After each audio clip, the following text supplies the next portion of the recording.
Welcome to another edition of the Perfect Wedding Guide's very own internet TV show called The Wedding Zone. Now, the purpose of this show is to show you, the brides and grooms, exactly what all of our advertisers do. What better way than to bring our cameras in here to such a beautiful facility as the Space Coast Convention Center. And I'm sitting here with DJ Nate of Breaks Entertainment. Thank you for being one of our newest advertisers. Thank you very much for having us. And you know, I have to tell the brides firsthand that I know the importance of having a good DJ. Just recently, I attended a wedding that had no DJ. And the DJ is so important because they really are the master of ceremonies. They introduce the people, everybody, the bridal party, the parents of the bride and groom. They keep the flow. So it's very important. And I didn't see this at a recent wedding. And I've also heard of the disastrous iPod weddings that you don't want to do that either. So DJ Nate's going to tell us all about how wonderful he is and how to locate him. And by the way, you are located in Palm Bay. Yes. But you travel all over. All over Brevard. Okay. And brides can reach you at 321-863-3654. That is correct. And of course, you're in the Perfect Wedding Guide. Yes, I am. You have a wonderful ad. And also, you can go to breaksentertainment.com to check out everything you want to know. So anyway, DJ Nate, can a bride meet with you to sign an agreement? Oh, yes. Is that how you by appointment only type of thing? Yes, and if anytime they want to come in, I always request that we meet before even a contract signing, just so that way they understand exactly what we can do, how we can set up their wedding for them, whether I'm running the reception, just the ceremony as well, and both the reception.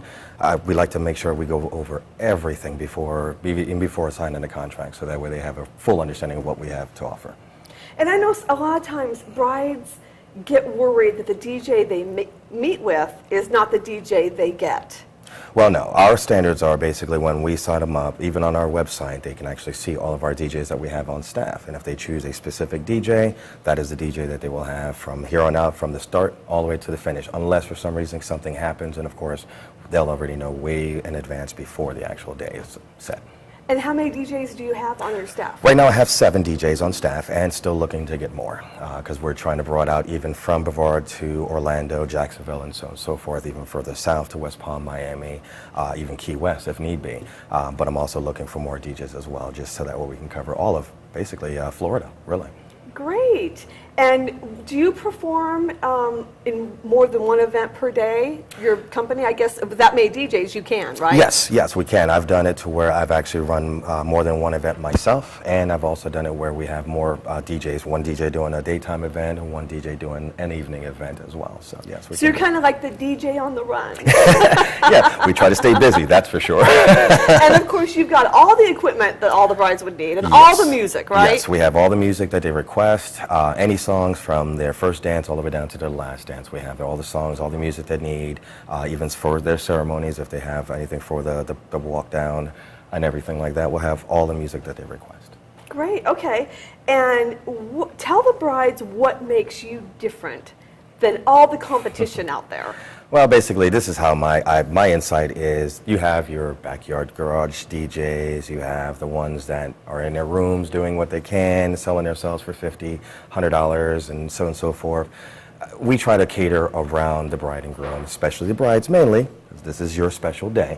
But we cater to you in every single which way, no matter how many times we have to meet up with you, if we meet you once or if we meet you 15 times before the actual day.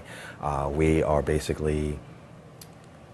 The best way I can actually put it is unique.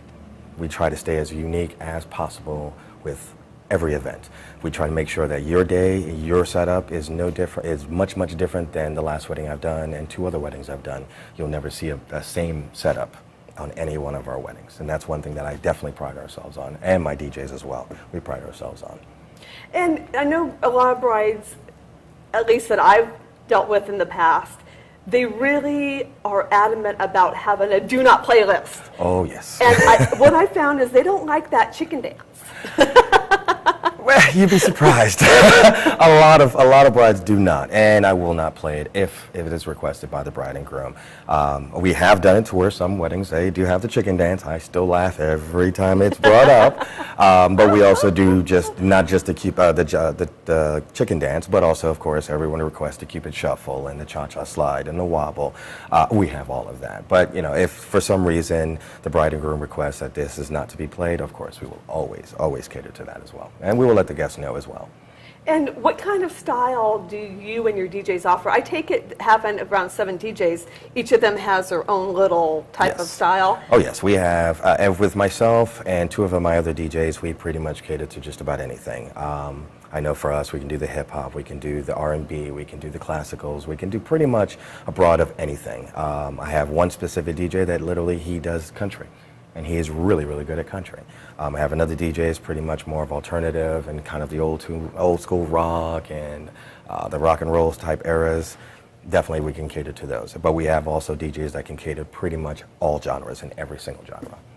Well, that's good because you don't want a cheesy DJ. I think we've all seen that on movies or something like that. Yes. Now, what do you do to motivate a crowd that is not dancing? Do you have little tactics? I do have tactics. Of course, one which is kind of basically what I would consider the DJ special, which is basically doing the Cupid Shuffle or the Cha-Cha Slide. That's one way. If for some reason I don't see that, then I will actually get on the dance floor and actually pull people on the dance floor, if need be. And we'll make it fun. And usually how I start that with is usually getting the grandparents, which is always the biggest kicker. You get the grandparents up there and everybody gets on the dance floor after that. Because they feel sorry for them.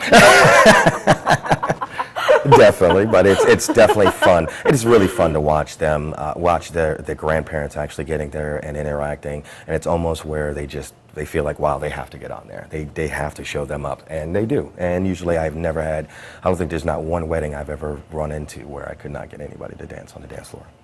Well, that's great Yes. because I've actually seen it on a Sunday afternoon wedding where it was Sundays, especially afternoon. I don't know, it's just like a relaxing day, and it just seemed like this poor DJ, he couldn't get him motivated, and he tried all these games, but It is hard. It is difficult. Oh, and it was alcohol free. I think a lot of times alcohol plays a part in getting people to dance. Yes, it does. Definitely. So how do you keep your music collection up to date? I have different companies that I go through to get my music and so on and so forth. I try to stay up with the times. I check all the different sites, all the different companies that have the newest songs. And usually, for the most part, I'm pretty current. I stay as on top of current as I possibly can. And nowadays it's so easy with the internet. Oh, right? yes. I mean, you probably are just able to download any song You type can, of thing, right? you can. With our business and with our companies, and a lot of other DJs do the same thing, especially big companies.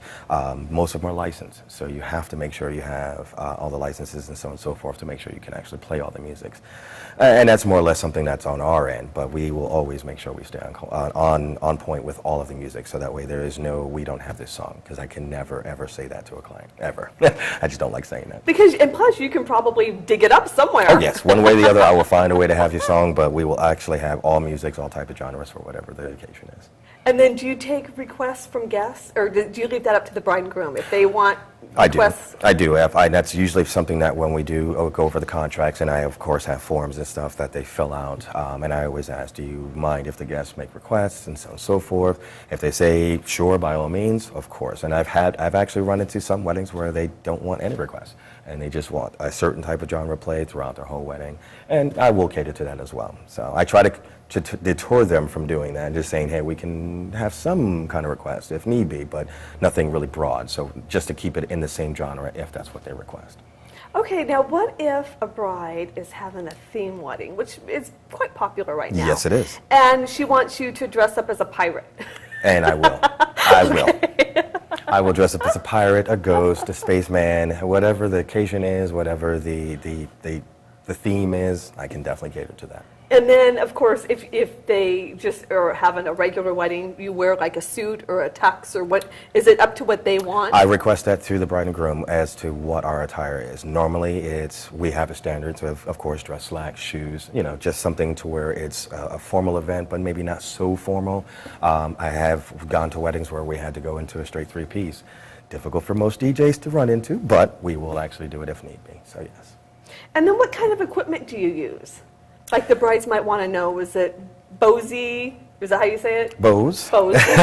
Well, most of our systems are kind of different compared to a lot of other DJs. Everything that I do is, like I said, is a custom setup. And if you actually go to our website, breaksentertainment.com, you can actually see how our setups are pretty much gone. To go through names, I could be here all day, but if you go to the website, you can actually see that. Okay, and do you prefer that brides go to your website, and can they select things there, like the date, and they can send you a credit card? Yes. And choose their music and all that good stuff? Yes, I have forms on there that they can fill out, and when we do our initial meet, they can actually have all of that prepared for them, or they can actually do it online. There is a site that, there's a spot on the website where you can actually fill out everything that you want to fill out, and I'll overlook at it, and basically that's how I would do our quotes. Okay, so brides, there you have it. Definitely give DJ Nate a call. If you don't want him, he's got 6 other people, Oh, yes. maybe even 7. Oh yes, oh yes, and more by that time frame. And too. you have pictures of them on Yes, your I website? do. Pictures of them, and also have a little biography about them as well. Okay, great. And once again, brides, call DJ Nate at 321-863-3654. And you can also check us out at breaksentertainment.com. and cheers to your wedding. Bye-bye. Bye.